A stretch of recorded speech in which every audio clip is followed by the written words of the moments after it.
This message is all about hope, but you have to stay to the end, literally, to get there. There's a story of a little boy who asked his mother what death was like. She said to him, "Do you remember when you fell asleep in the living room? Your father picked you up in his big, strong arms and took you to your bedroom.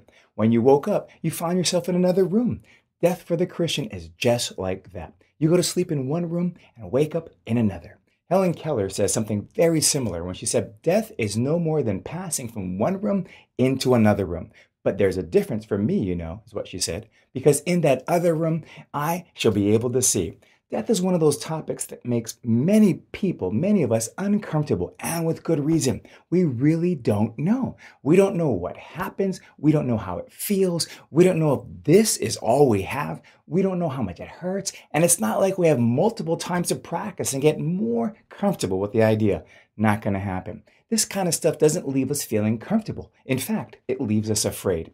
Jesus said to his disciples something to comfort them about the future. He said, "Do not let your hearts be troubled. Trust in God. Trust also in me. In my Father's house are many rooms. If it were not so, I would have told you.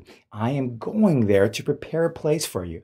And if I go and prepare a place for you, I will come back and take you to be with me, that you also may be where I am." Jesus went on ahead of us to prepare a place for us.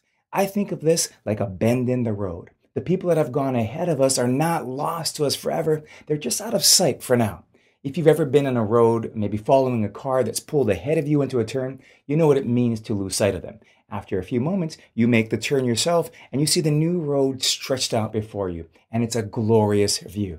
The last words of Steve Jobs, the Apple CEO, a noted designer, and someone who has seen amazing things in his life, his last words, "Oh wow, oh wow, oh wow."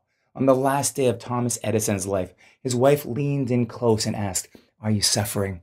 "No," he said, "just waiting." Edison then turned his head and spoke his final words. "It's very beautiful over there." The Bible says, speaking of death, "We do not want you to be ignorant about those who fall asleep, or to grieve like the rest of men who have no hope."